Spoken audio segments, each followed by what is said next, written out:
Have you ever been in a situation where you liked your job in principle, but the conditions within your organization made doing your job difficult or maybe even soul crushing? If you can relate to that, you know what a bad employee experience feels like. Fortunately, there are people like my guest, Christophe Martel, who are working to make the world of work a much better experience for everyone. Christophe is the co-founder and CEO of two tech companies focused on improving the employee experience by taming the jungle of redundant policies, processes, functions, and workflows that, frankly, just suck the joy out of work and life while creating waste for organizations. In this episode, Christophe and I discuss the difference between employee engagement and employee experience, the Great Resignation and the shifting expectations about the experience of work, leadership and the challenges of HR leaders, bringing intentionality to designing the employee experience, the benefits of a better employee experience for an organization, and the importance of combining data with great storytelling.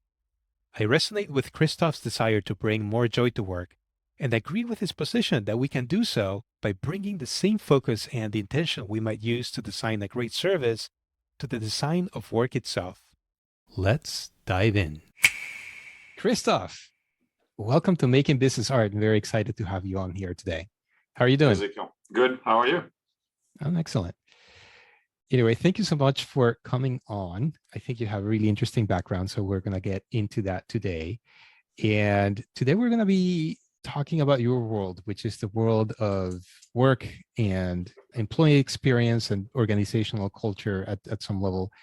But first, I'd like to ask you something a little personal, more about culture and society at large, since you have worked and lived in different places in your career. What's been your favorite place to live in so far and why? I can't answer that question very well. Unfortunately, I tend to enjoy places where I live, regardless of where they are. So there hasn't been a place where I was like, oh my God, I can't stay here. Really? I've got to get out. So I Okay. right now, maybe just because of recency effect, DC would be it. Yeah, I think you spent a bit of time in DC throughout the years, like on and off, right? No, actually, I spent time in the US before, but mostly in New York. Mm-hmm. DC, I visited once just being a French tourist, but I've been living here since 2014, and Okay, well, I like living here. that's a while. Any place where you have experienced culture shock by chance? Yes. Let's see.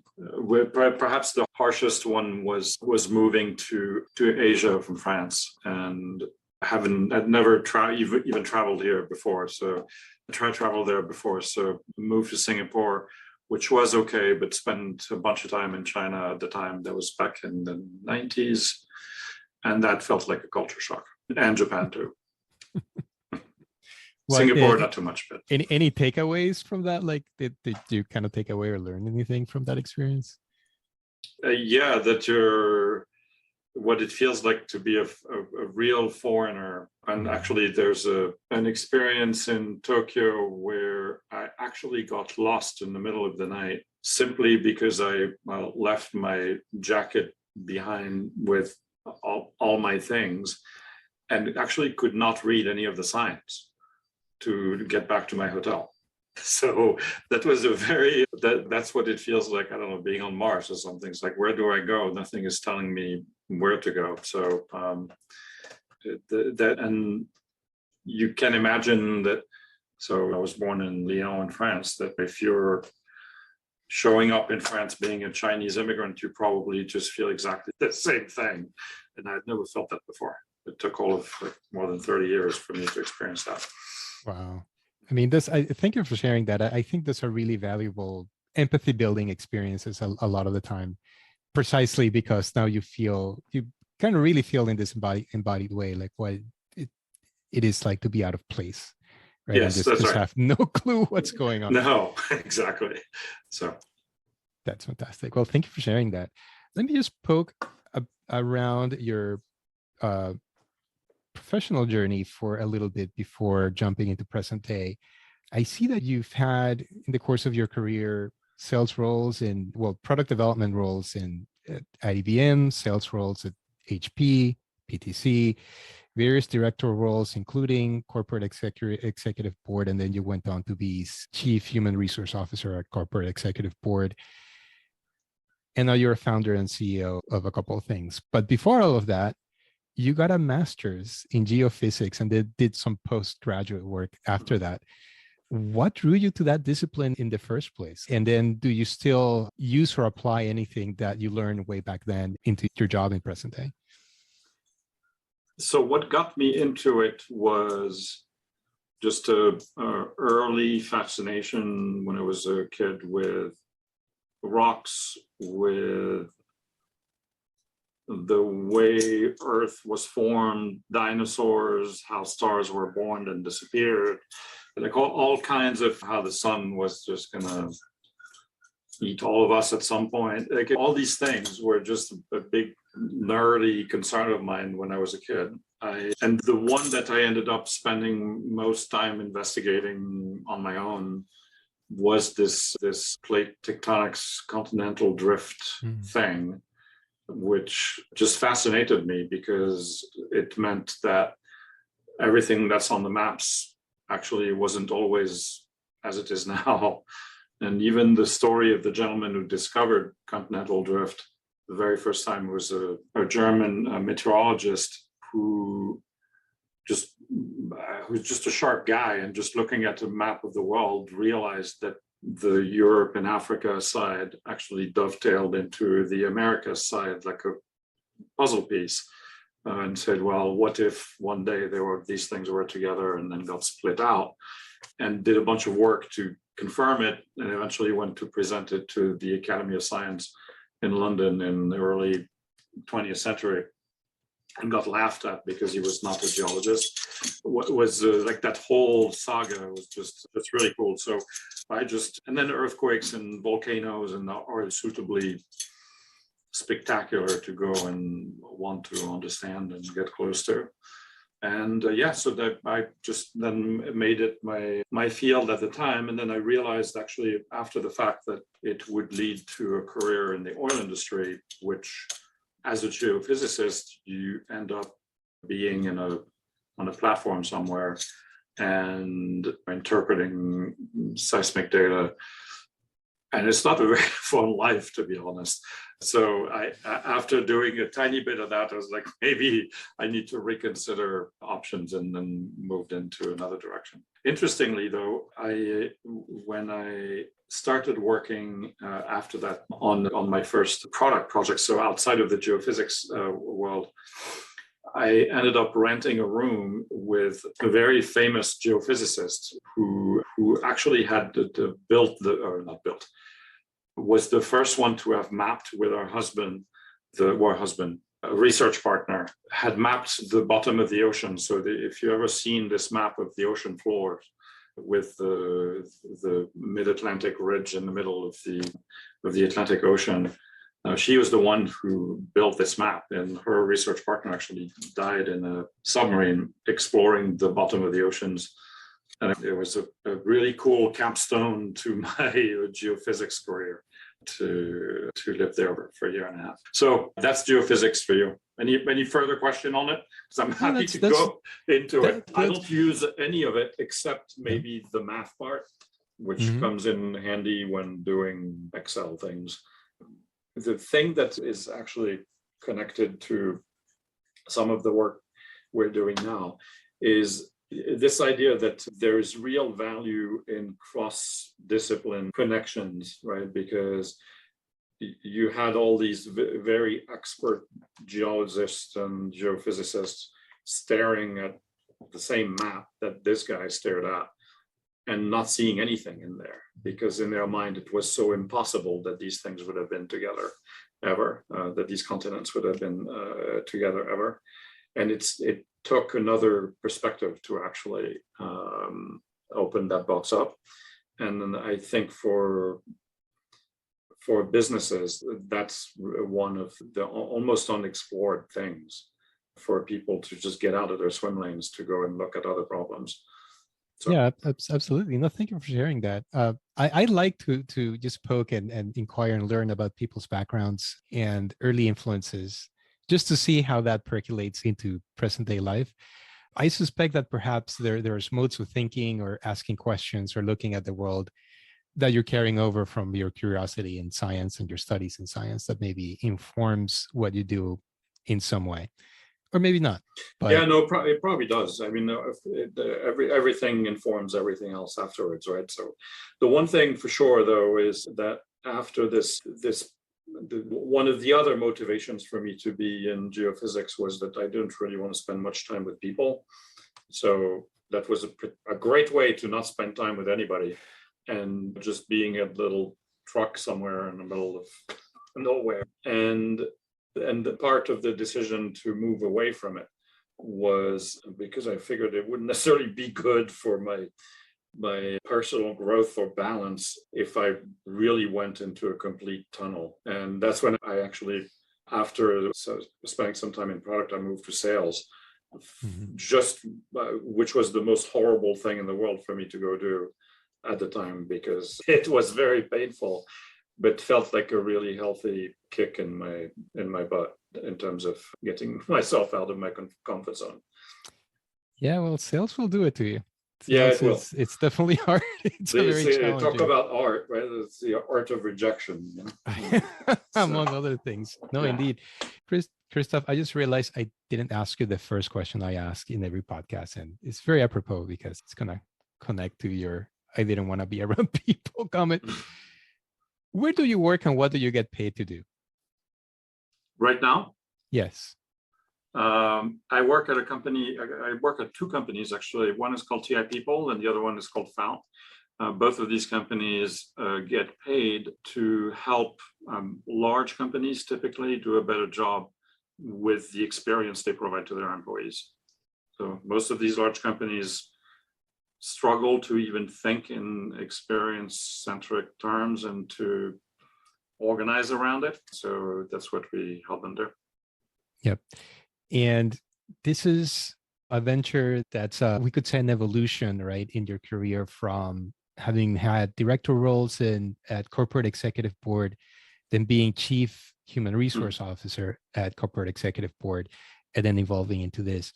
Before discussing TI People, though, I did want to just pause and spend a little bit of time reflecting back on your role as CHRO at corporate executive board. I'm just curious, like, what did you learn there about, on one hand, HR, but also just about human beings? And especially that being a research organization, perhaps you were also a lot of data passing through your hands about industry and what was going on in the world of business at the time. So at CEB, so in short for Corporate Executive Board, which is now part of Gartner, I spent most of my time as a business leader there. So as head of Europe for a long time, based out of London. And it turns out that like in many knowledge worker-based businesses, that our ability to help individuals perform at the company, which would then in turn increase the amount of time they would spend with the company and prevent attrition and to have all kinds of good things. That ability was really the number one input into our P&L in terms of growth and profitability. And whilst it was important, it was also really difficult to manage it, except besides what you'd call leadership instincts, right? That you have and you don't have across the organization with your managers and leaders, et cetera, et cetera. And so it felt like a really very unstructured thing, right? To try to help people perform better and stay longer with the company. I thought at the time that HR would have the answers because you'd assume it's kind of their job. And it turns out that HR doesn't have the answers no more than business leaders have the answers, because the answer is actually shared between the business, HR, and everybody else cross-functionally that creates experiences for employees. So I can't say that I learned more about human beings in HR than I had learned as a business leader. I just learned that the job of a business leader, whilst difficult, is as difficult or perhaps a little bit easier than the job of HR, which is to actually support an organization without having almost any real decision power, right? So it's a cost center, right? You're spending company money to try to create value, but you don't really control anything. You work mostly by influence through the matrix and try to do a good job. And you see HR professionals who are just unbelievably expert at their jobs, but and they're great folks, just like what you have on the business side. The question is really, from an employee perspective, how do you combine these different sources of experience into one cohesive ecosystem that works for employees? And so I actually didn't really manage to do that as a business leader. I didn't quite manage to do that as an HR executive either. And that's what prompted the formation of TI People, because it is a big business problem. And looking at attrition numbers that are rising right now, what it's reflecting is the fact that people want the experience that they want, that they have a certain expectation, and if it's not met, they'll just go looking elsewhere. And companies are still not wired that way yet. And so that's what TI People was built to help them do. Yeah. So let's transition to talk about TI People. And first off, let's just define some terms which are going to come up here very quickly. What is the difference between employee engagement and employee experience? So employee engagement is really a conceptual measure of people's loyalty to the organization. And so, to use the CEB definition, it's a combination of discretionary effort and intent to stay, right? So in other words, how much later am I ready to go stay past my work time to solve a difficult problem? How much do I want to stay with the company as long as I can? So for all intents and purposes, employee engagement is very similar to customer loyalty in the customer world. So how loyal am I to the company? It's quite useful to understand what's people's state of mind vis-a-vis of the organization. Experience is different because it doesn't have much to do with what people think about the company. It has to do with what happens when they try to do something at the company. So when they try to do their work, how many obstacles do they encounter that don't need to be there? And usually when you think about doing your work every day, there's a ton of those that are, some of them are controllable, some of them are not, but the expectation from most workers is that the company tries to remove as much friction as possible from my path when I try to do my work. And so that's experiences about action and what people are trying to do, what they interact with when they do it. Whereas engagement is when I think back to all my experiences and how I feel about the company, do I want to stay here? And so experience drives engagement. And that's why there's much attention right now on trying to manage it effectively, because it's actually the root cause of engagement, attrition, and all kinds of important things on the back end. Yeah, that reminds me of a client that we were working with in 2019. And part of what they were looking at were the first 30, 60, 90 days of a new employee. And it was fairly common for employees to not have a desk in the first day or the first week or two that they were there. And they were just like really old employee manuals floating around. It was fairly chaotic, and people knew it was chaotic, but there was value in a design team kind of bringing all those stories together and looking at those issues in a cohesive way, right? And this is more from like a qualitative perspective, and I know that you all do more quantitative work. Yeah, but it's the same problem that you're trying to solve, right? So yeah, exactly. Most of and that's something that I saw both from an HR perspective and as a business leader. Most of the experiences that people have when they do their work, or when they onboard, or when they're candidates, or when they exit the company, are not designed, right? So they're literally left to chance. And when you think about the complexity of work, so when you're a candidate or a new hire, it's a simple nice linear set of steps. But when you work, you do everything all at once. You think about your career at the same time as you check that you've been paid, at the same time as you solve a customer problem. And all of these things are happening so you have a very complex set of activities happening in a diabolical ecosystem of processes and policies and workflows and functions that are all matrixed. And it makes it very difficult for employees to exist, actually. It's like a jungle, right? Where you have like vines everywhere. So the idea of actually clearing up some of this mess so that people can have a proper run at the things that they're trying to do is very powerful, even business-wise. Because imagine what people could do if only you removed all this nonsense from their way. Right. Before we really dive into some issues here, like what industries is ITA people and your other company working with right now? So any industry where talent is a big P&L driver, and that is to say pretty much every industry. There are some factors that may make it more easy for these organizations to come to employee experience. One of them is, for example, if they have a successful customer experience program, and extending it to the internal customer is not too far-fetched.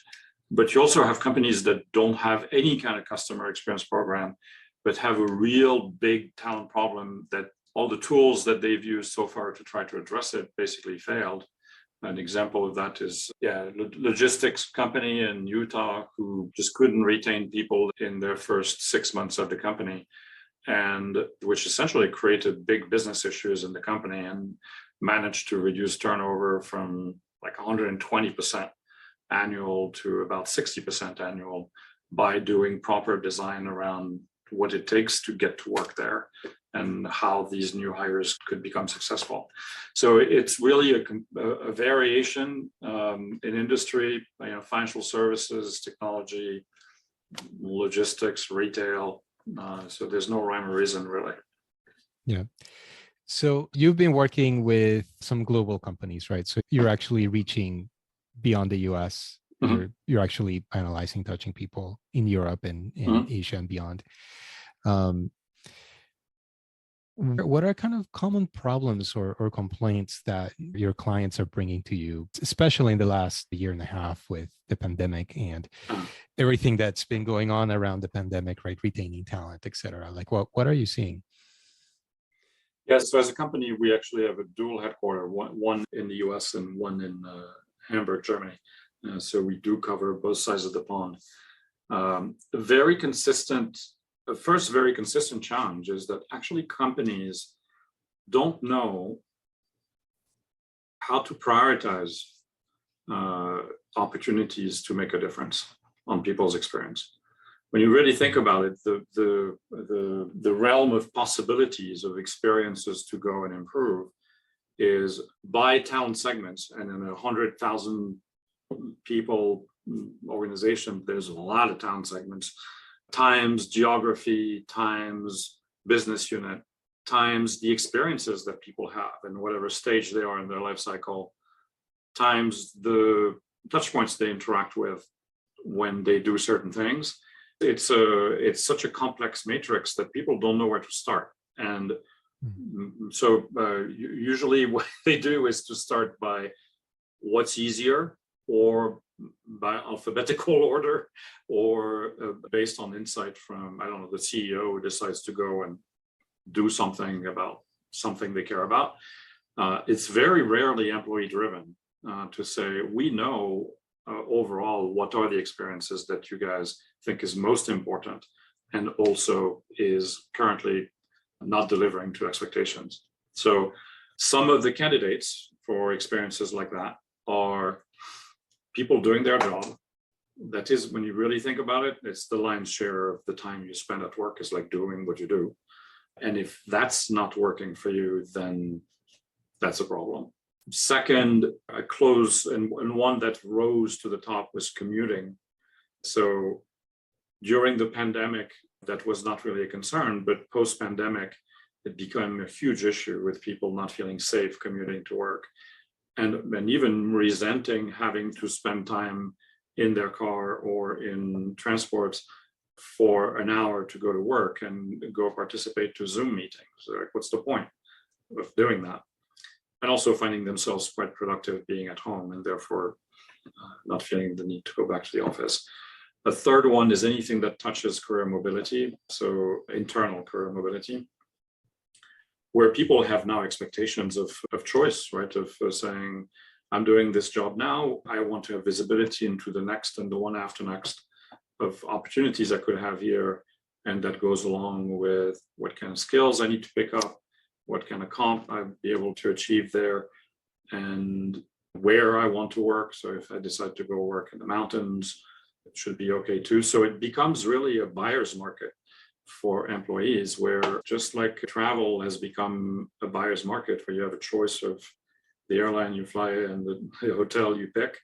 It's a little bit the same thing for employers now. And these decisions are made based on experiences like the ones I've described. Mm-hmm. So let's just talk on, I mean, you already touched on people moving around work. What's your take on this great resignation and people quitting and so forth?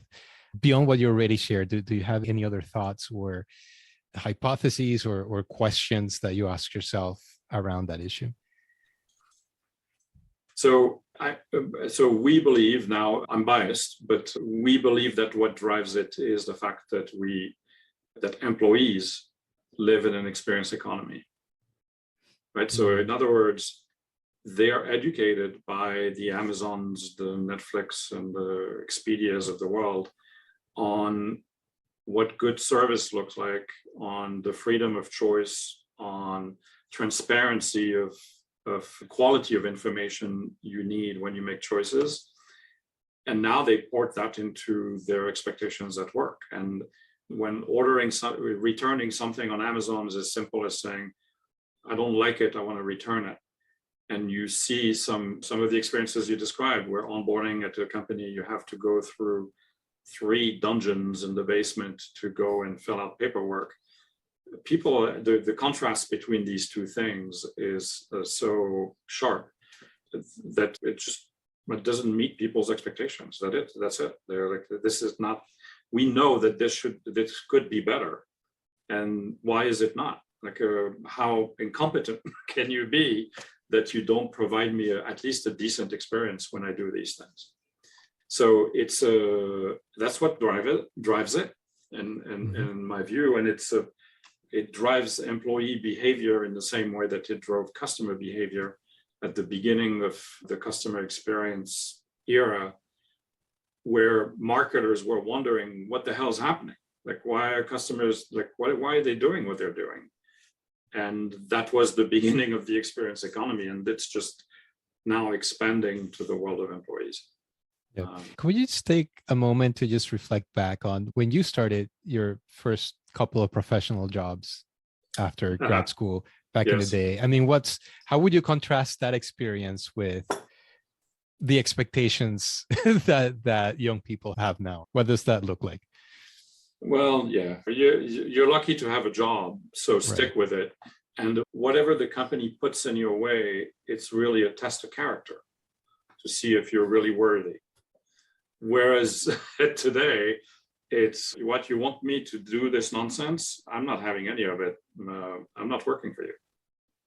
So that being said, there was a behavior that I saw in my career of people having bad experiences and not necessarily leaving the company, but turtling in place, literally. So, okay, I don't have the energy to go find another job, and who knows, maybe it's going to be worse over there. So I'll just do minimal effort for this one. And I'll just coast for as long as I feel I can coast until something better comes up. And that's a huge tax on the performance of the organization that is completely invisible. And you can't make people that have decided to act that way change their approach.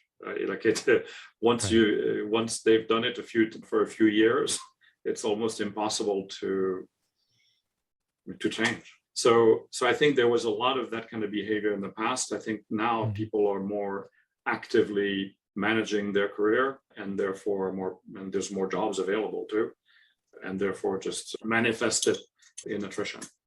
Right. Well, on the flow of information too, I as you were sharing that, I was remembering, I think a couple of mentions that I've seen in articles over the years where there might be groups of people at Google, some other places, that there's like some Google spreadsheet with salary for like anonymous salary information type of positions. So there's the TripAdvisor phenomenon is now out for employers too, right? So, and I remember a conversation with a large organization and contrasting their Glassdoor rating and CEO approval versus their competitors' Glassdoor rating and CEO approval. And if you're a candidate and you want to go work somewhere, it's just like, I'm looking for a hotel. Which hotel am I going to stay? The one with the nasty rating and people complaining about the bathroom, or the ones where people seem to like it? That's transparency of information. Right. And so coming back to your work at TI People, how the conversations look like when you're working with clients and you're communicating insights that you're gathering through quantitative analysis and some other tools that you have and other resources that you have available to you. So the shift to an experience-centric organization is a hard one, right? Because organizations are wired to be focused on the success of the organization, not really wired to focus on the success of individuals that work in it. And everything, all processes, budgeting, planning, the entire infrastructure is really focused on the organization itself. So asking the organization to go focus on employees is a challenge. Very much like how CX practitioners have managed to and CX, just to define terms, as customer experience. Is customer experience practitioners have managed to move the dial in their companies towards customers by using data. We use a similar approach to help these massive organizations understand where they're not delivering on their employees' expectations, which experiences, which touch points are really breaking down for people. And without data, and I know because from having been both as a business leader and an HR leader, trying to have conversations internally about people's experience, it becomes squishy very quickly. And you end up in anecdotes of, I talked to somebody who said that their computer didn't work. And I talked to somebody who said the computer did work. So, we're even. Whereas if you can actually have real data that shows how much friction people encounter in specific moments and what impact it has on their overall retention, because you can correlate that, that data becomes then a currency that internally people can start measuring things by.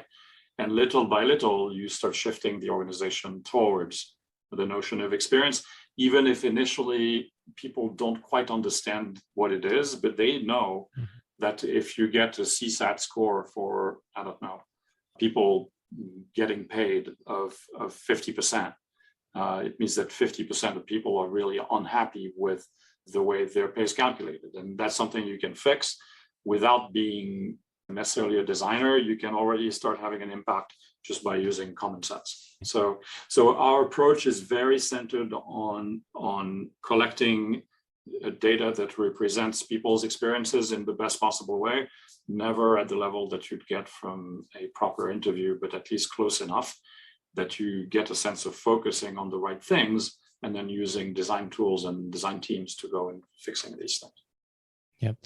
So what are some things that leaders need to really be paying attention to? I mean, you're touching on this, but if you're actually having a conversation with somebody who acknowledges, hey, I'm having a hard time, what does the conversation with that leader, how might that go?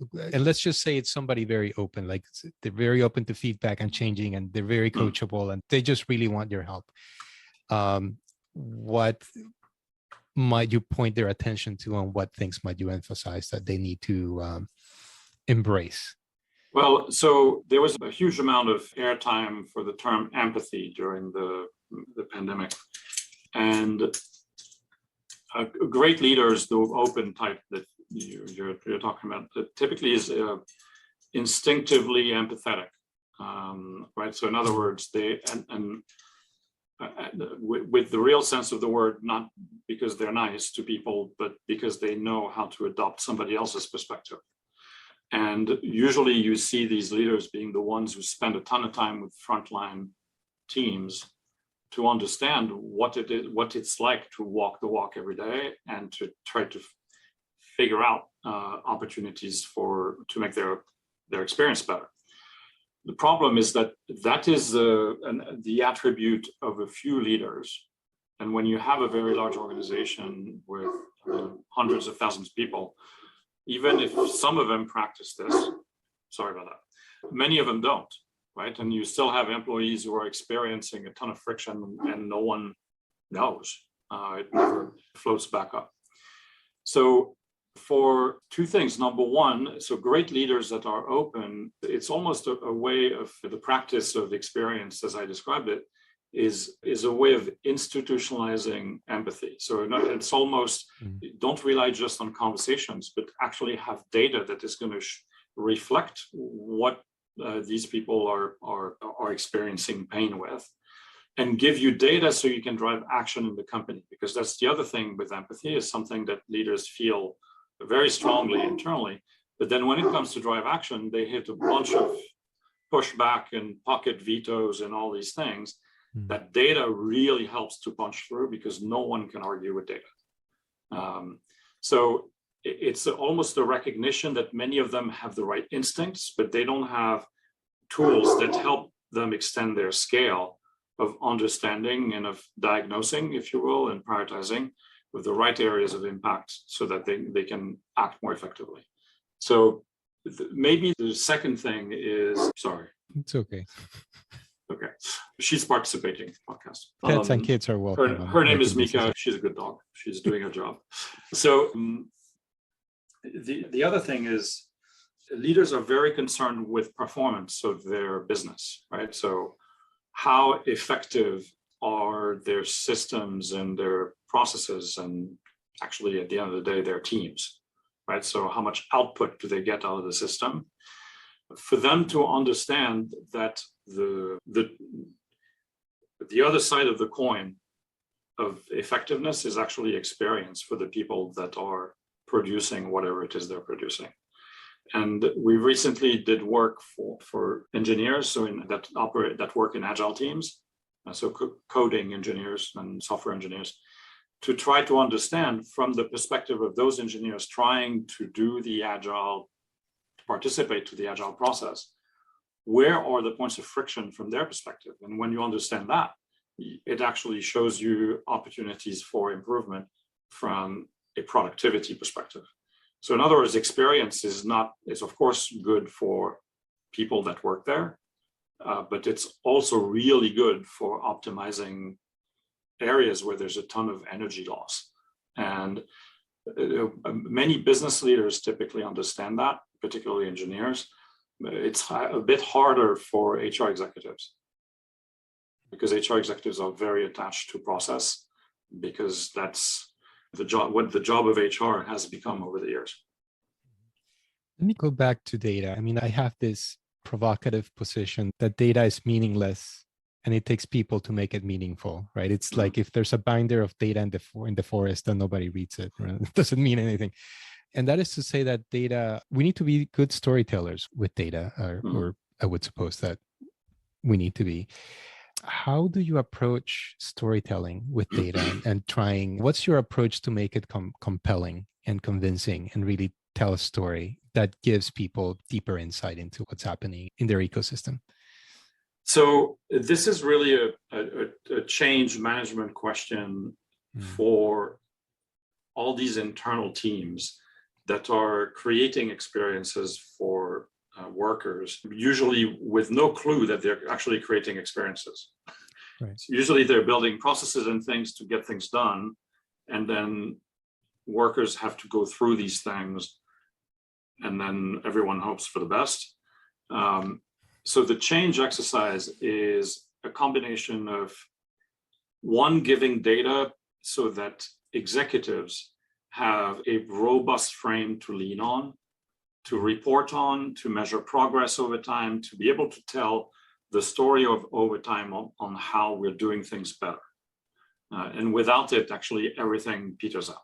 And we've seen this, especially with very complex universe of experiences that you have for an employee, right? Unlike customer experience, where if you think about it, our interactions with Amazon are numerous, but definitely not as numerous as our interactions at work, right? Mm-hmm. So it's much more simple kind of ecosystem to understand and set of activities than what we have at work. So when it's so complex, you need to have data to be able to tell the story consistently, and not just have a story to tell that just says, yeah, we impacted Christophe's experience over there, we think, because he said it was better.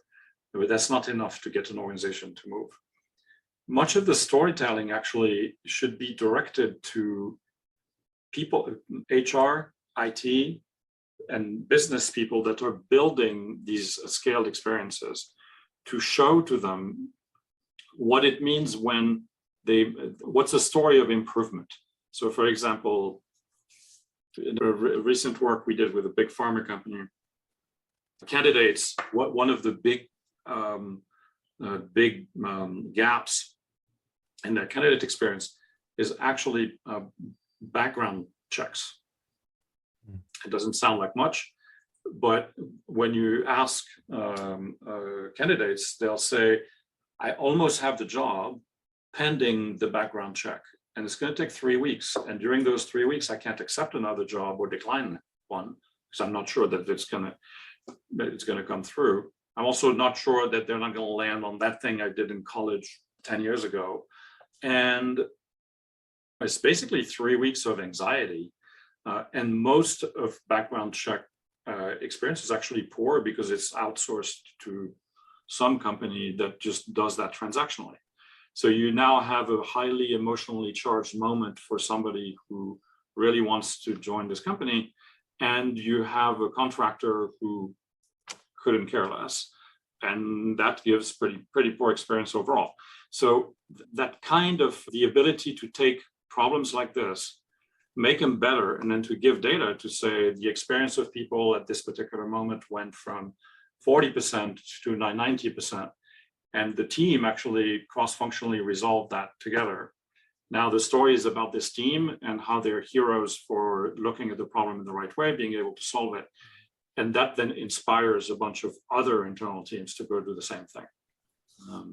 So it always has to combine the two of a story about the team that did it, the impact it's had, and then the data thing that keeps reinforcing that, yeah, you do have to pay attention to that data. Right. And you've also mentioned design, and I know there are moments where then you call in qualitative research and design teams. Mm-hmm. When do you do that, and can you explain why? Well, I mean, ideally you would do it for everything, right? Because that's how you would be able to create the best possible experiences ever for everybody. Unfortunately, you don't have unlimited design resources in big companies. So people tend to prioritize these resources for big, hairy problems where there's no obvious solution, or even if the solution is obvious, it's probably going to miss the mark, and where you have to have a thorough design approach to get to a much better place and literally reinvent entirely the experience that was never really invented in the first place. It was just accidentally there. What's the limitation with the quantitative data where you need to send in a design team to dig deeper? Like what's happening in that moment and what are you looking for? So the quant data is really good at telling you for specific talent segments, mm-hmm. specific moments in people's life at work, and even specific touch points that they interact with. There are both important and painful issues. It also gives you verbatim feedback to at least give color around what these things are. However, as people don't really know how to express their needs or how to really get deep enough to be part of a design process, unless you have proper researchers spending time with them to understand. So the role of the data is essentially to zero into these areas of high friction and high level of angst around these points of friction, probably high level of business impact. So for example, customer-facing teams that can't do their job because of whatever stupid things get in their way. That damages customer experience. It damages the retention of these customer teams. So that's a clear hotspot. And you see people then just concentrating design resources and things like this. And the data just helps you understand which business unit or which region to direct these resources in to have the best initial impact. Yeah, right. So then the design team goes in to explore perhaps really the detail and the richness of the human experience and the little things that are not and understand easy the to problem catch. behind the problem, and understand what could this experience be if we really just reinvented it, right? So that's the you don't necessarily want designers to be engaged in just identifying 2 or 3 obvious things that even showed up in the quant data, but it's to go deeper, because you need a bigger fix than just a touch up of a few things. Yeah. So the example I gave of customer-facing teams, where you usually have 5, 6, 7 customer data platforms that are in play. You have processes, you have compliance processes that are in play. All of these things combining to make the job of a customer service person very difficult. Mm-hmm. That's a problem you're not going to entangle just by looking at data. You actually need somebody to just explore it by hand. Yeah. You also mentioned all the different touch points or experiences or things that your tools can explore. Does your toolkit also surface conversations and data around culture, like what people are feeling, not just with equipment or the physical structure, but just their relationships with each other? Well, yeah, so even though it's not a very nice term to use, but we consider humans as a touch point in many of these experiences, right? So if you think about the experience of work, managers appear as a touch point, so supervisors or managers as a touch point in 75% of people's work experiences. And interestingly, managers perform either really well or very poorly depending on the moment. So for example, they tend to perform not very well when it comes to discussing compensation with their team member because they usually don't know how to talk about it. They don't have the right frame of reference.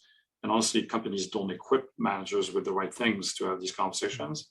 At the same time, you see that they perform surprisingly well on things like coaching and things that usually they get blamed for not doing. So the game with the culture thing is really what we pick up is essentially if the company is delivering on its culture promises, right? So if a company says, our culture is a culture of growth and development, and you come here, you'll have a world of opportunities at your fingertips because we're huge and we're global. And then you show up and you spend 2 years at the company doing your work, and you try to go find a new internal job.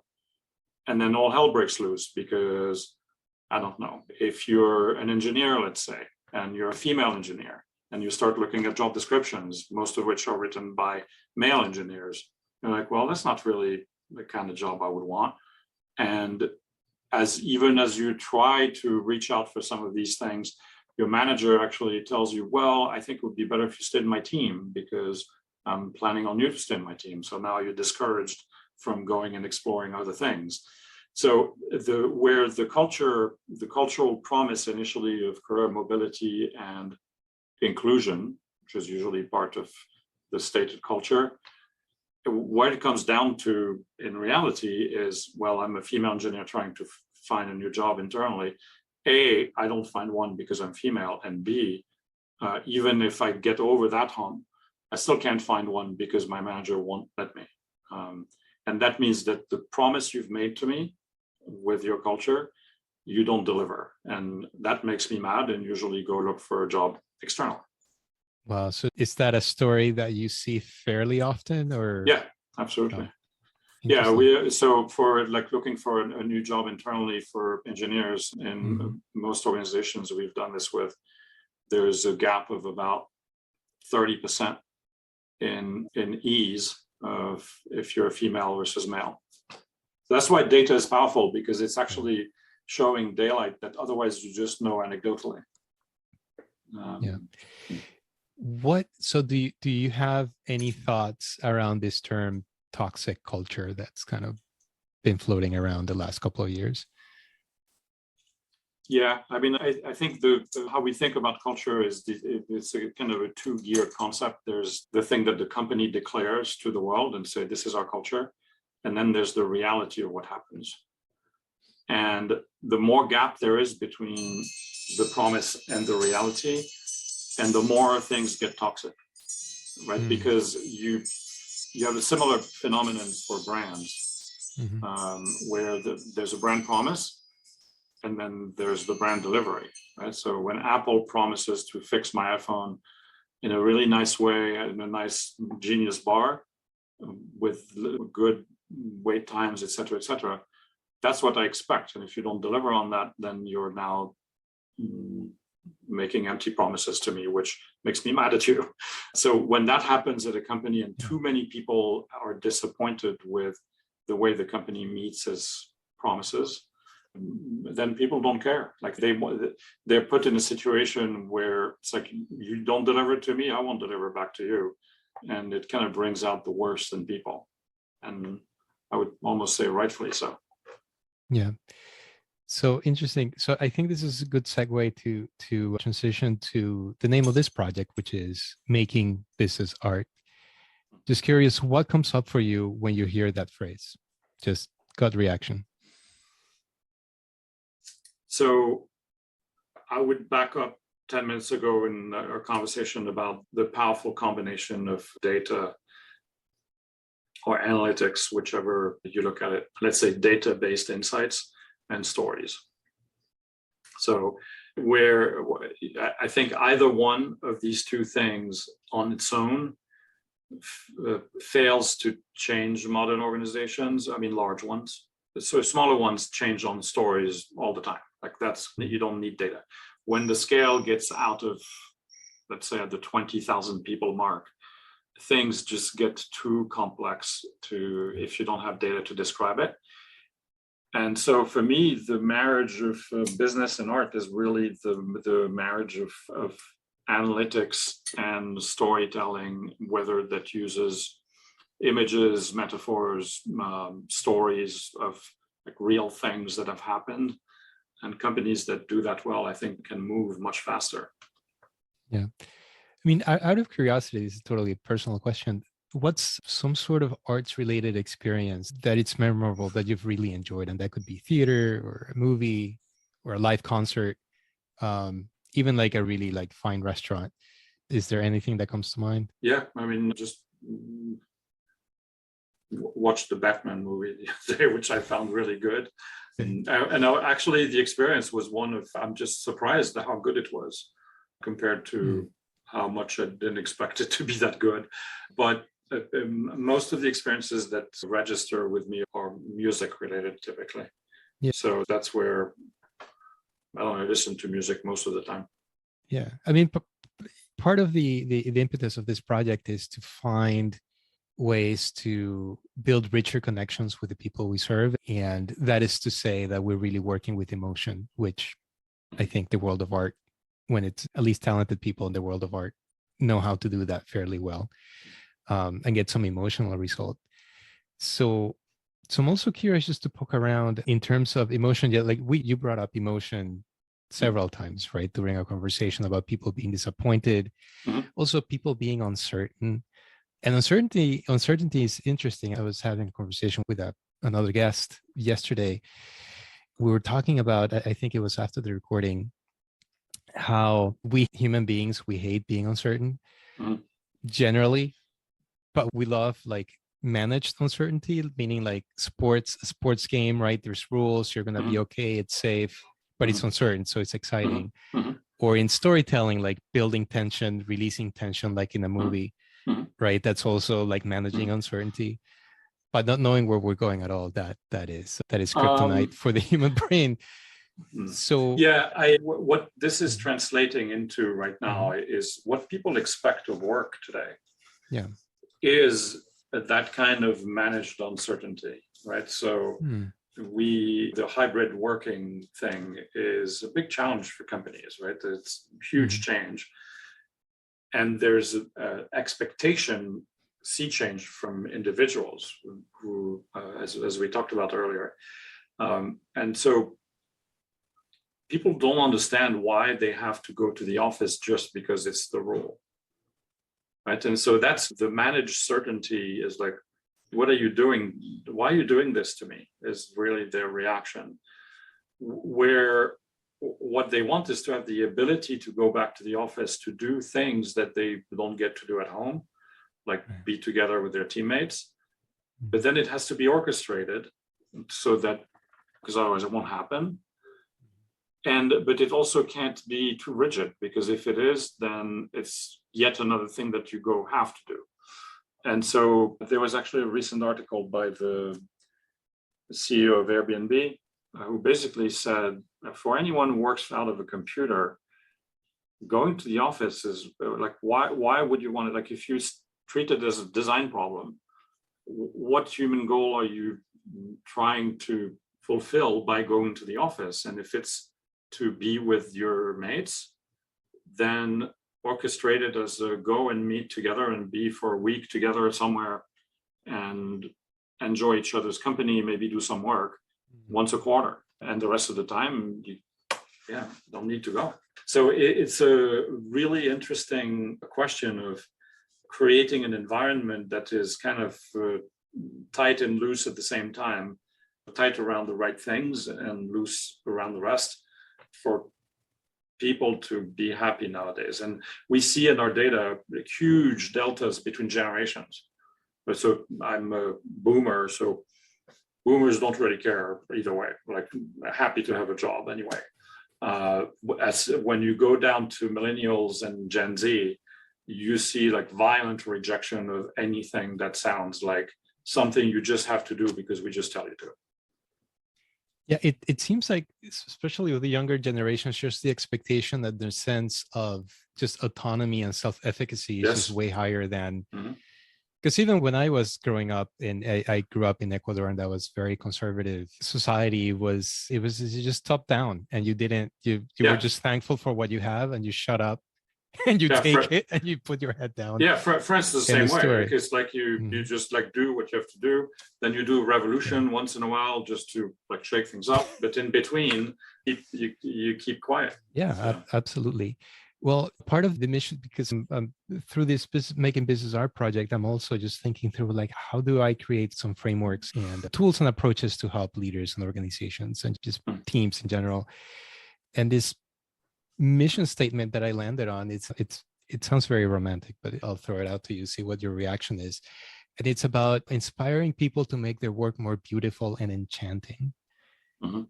And that in part is because there's a resonance with what you're saying. Is you almost have to, you can't tell people things, so you have to like draw people in and make them buy in and like you. And it's almost like you have to create a following or fans, right? People have to want to follow you willingly, and they're not going to take a lot of orders. So I don't know about the fandom thing of creating a cult behind yourself, right? Because there's a little bit of that with fans. It's like, oh my God, just this person is so amazing. I'll follow him or her anywhere. I think that where it gets powerful is if an organization is able to create fans. Yeah, exactly. Because of the way it behaves. And so it's not personalized, in other words. To your point about you can't tell people what to do, look at me with my dog.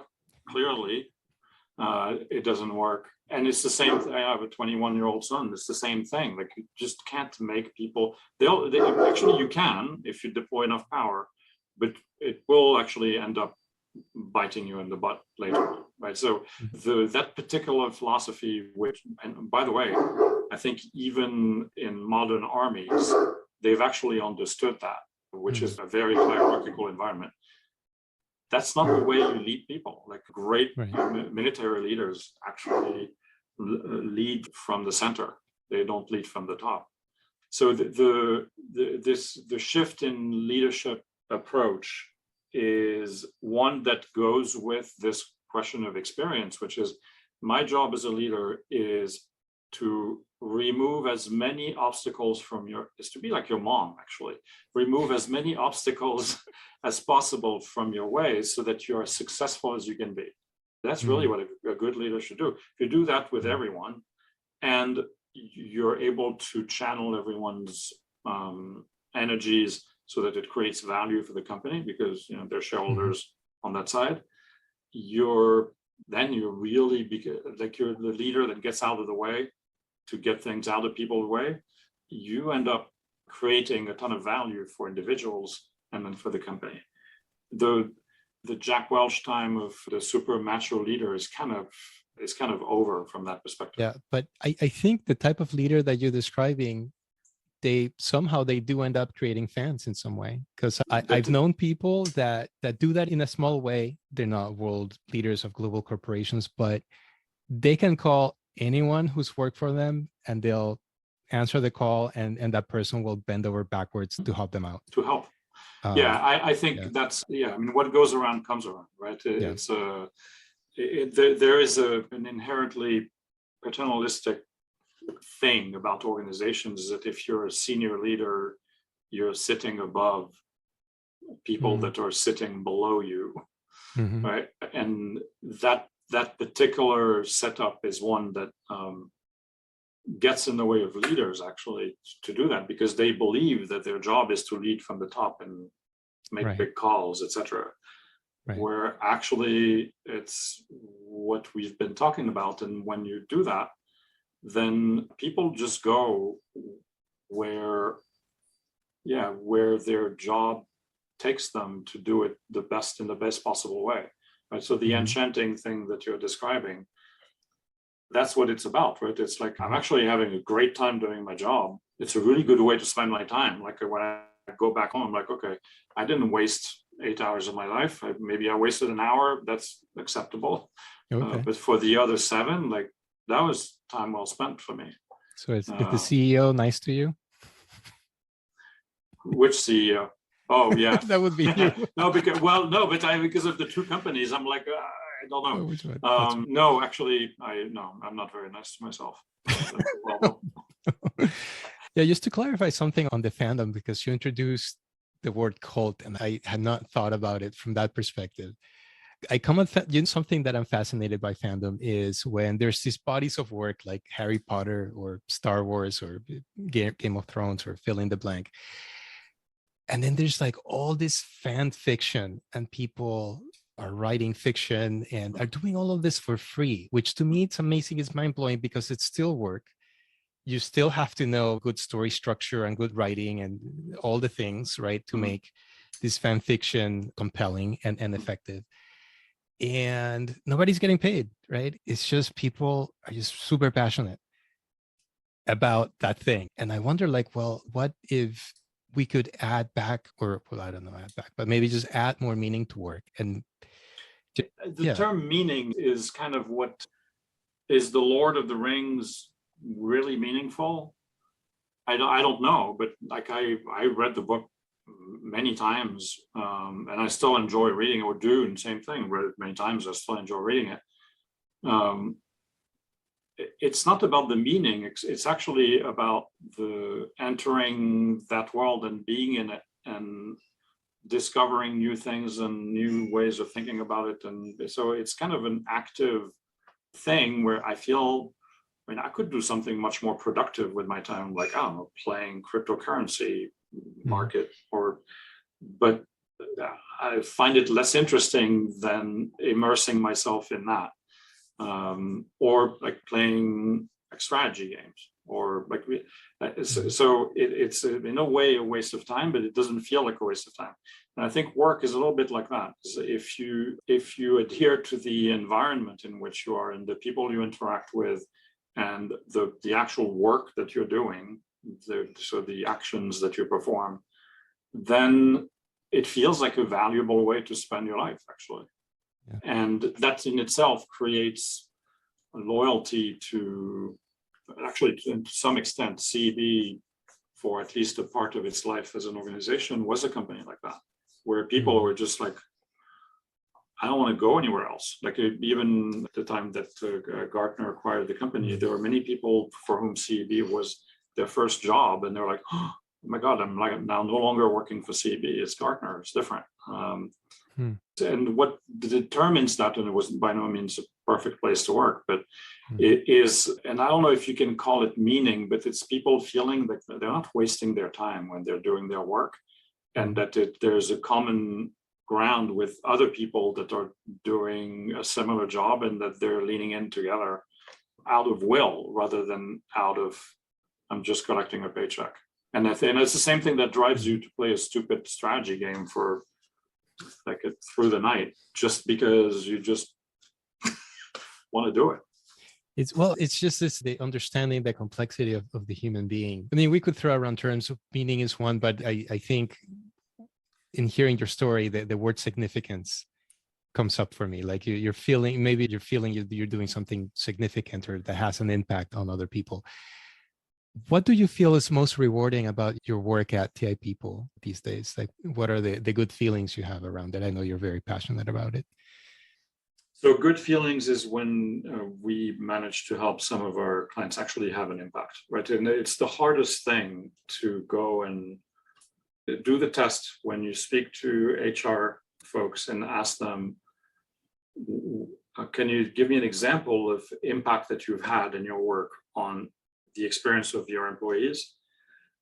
Most of the time, HR leaders don't know the answer to that question. They often haven't even asked that to themselves.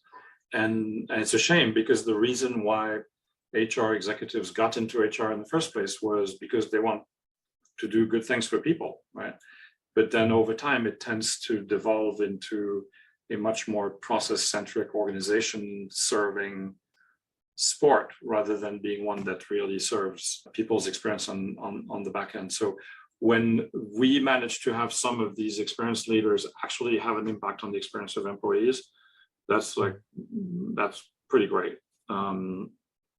Maybe the second one is to define that field, because actually although the world of customer experience is pretty well charted, and there's a ton of literature and vendors, and it's pretty well covered.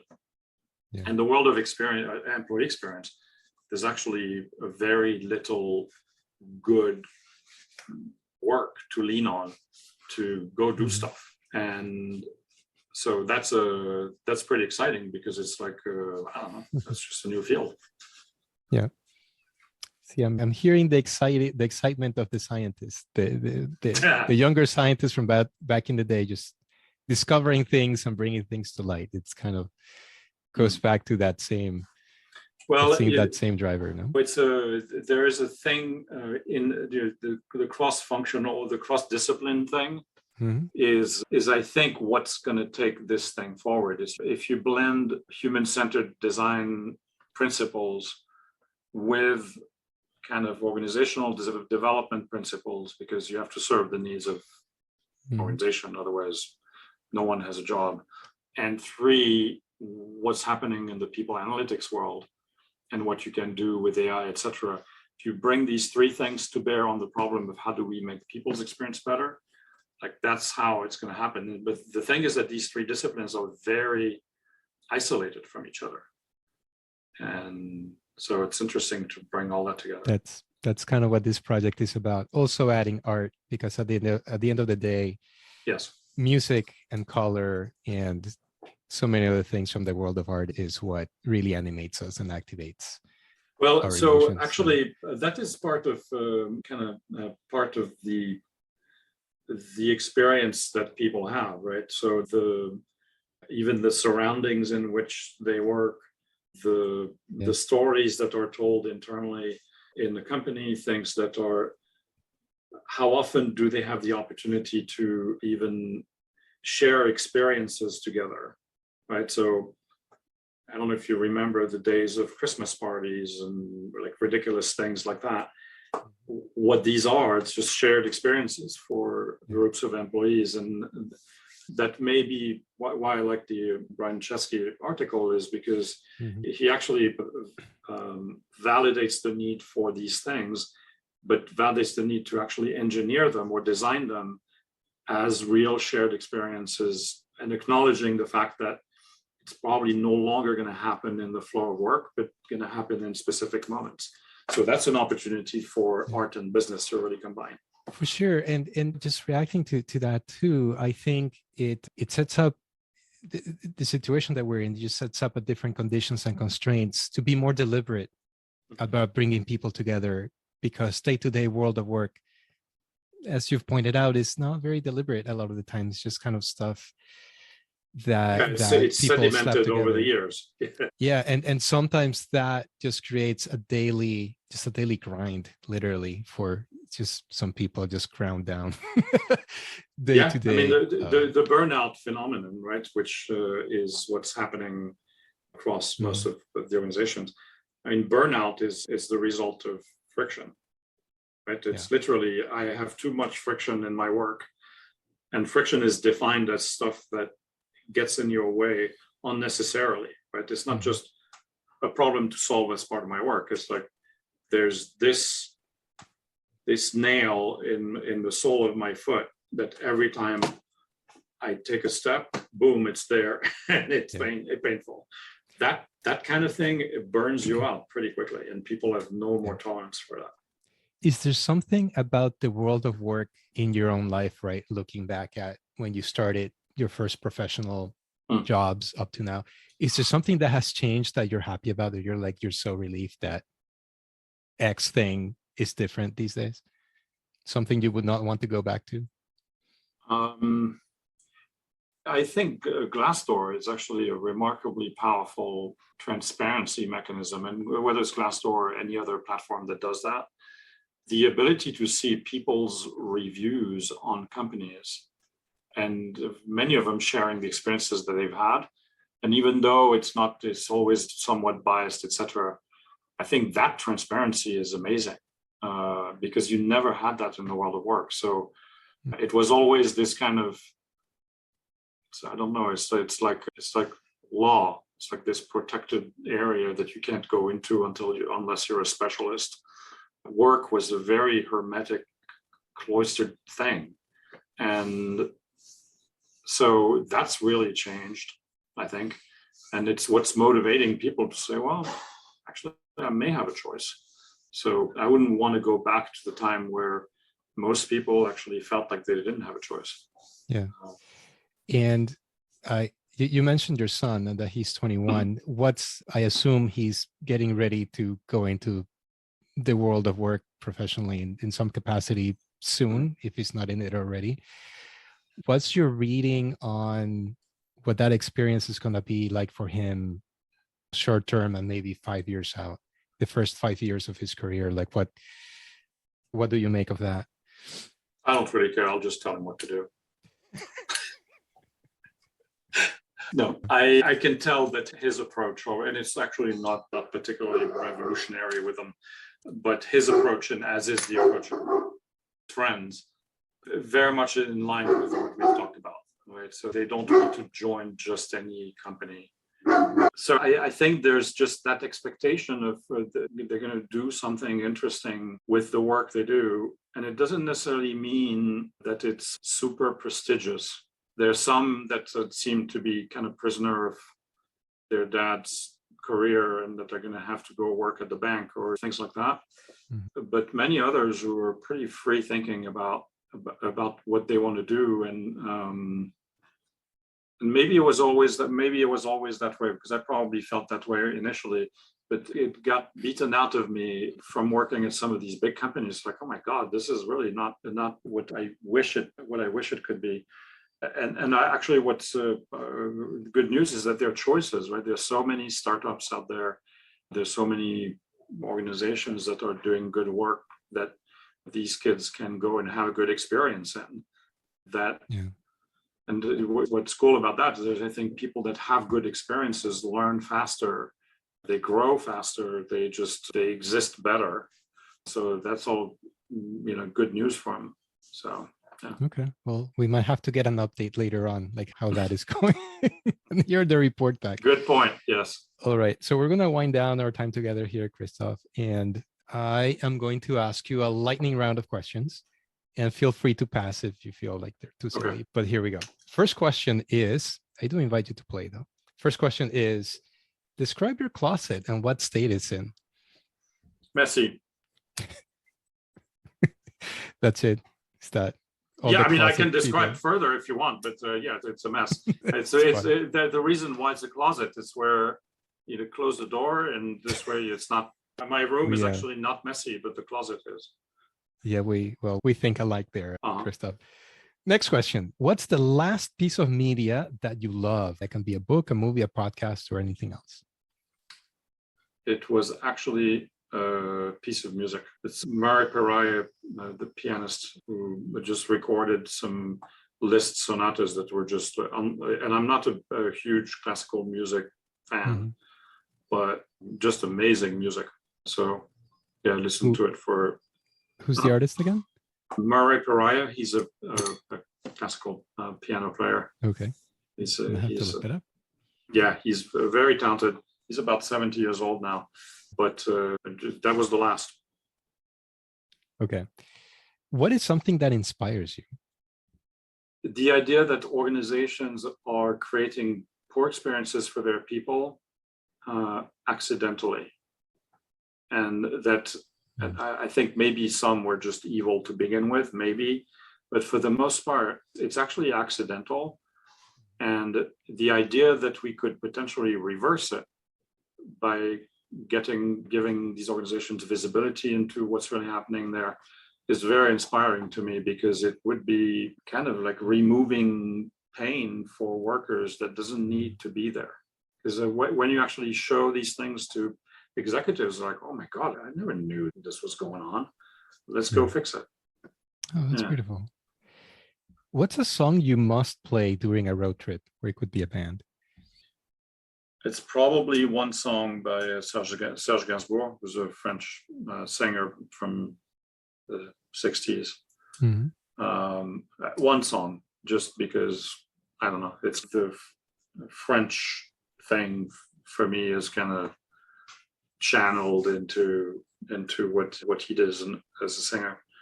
If it's an American song, I think it would have to be, that's a really tough one. It would be I'd say it's not an American, it's an English song. It would be a Led Zeppelin song called "Delight." There we go.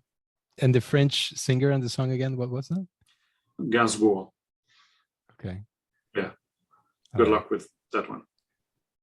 Yeah, well, we'll see. I might look it up if I figure out the spelling. I'll send you an email. It's the French spelling of Gainsbourg. Okay. Last question. And what do you want to see more of in the world? I think more joy at work. There's something about like doing good work that's a really healthy thing. So I don't think that doing work is a bad thing, even though the way we've inflicted it upon people for many years made it that way, but it doesn't have to be, I think. So, and you used this sentence in our last call when you mentioned we design ergonomic seats and chairs and desks, but we don't design ergonomic jobs. You would want more of that, because people actually, I think, can be fully themselves when they do the work that they've chosen to do. And it would be nice if it was a shared experience for everyone. Absolutely. Just that would bring more joy to the world in general, because we spend so much of our lives. Well, exactly. So yeah, that's sure. gonna. Yeah. So Yeah, and which would kind of obsolete the notion of retirement, because why would you retire if you actually are really enjoying what you do, right? That's true. All right. So we have come to the end of our time together, Christophe. Do you just want to again shout out TI people and what you all are doing? Why would people want to seek you out? Like, what are the keywords that people should think of you and TI people, and where can they find you? Okay. So the keywords are probably larger company, 5,000-10,000 people and over, trying to make their people's experience better and not making enough progress fast enough. We'd be good people to talk to for that. Where they can find us, tipeople.com, or just in Washington, DC somewhere walking around. That's it. And people can connect with you on LinkedIn as well. Right? Absolutely. Yeah. Awesome. Christophe, it's been such a pleasure to have you on today. Same here. We might have you back to hear an update on the kid and how things are going in the world of employee experience. But until then, have a great one. We'll see you soon. Thank you so much, Ezekiel.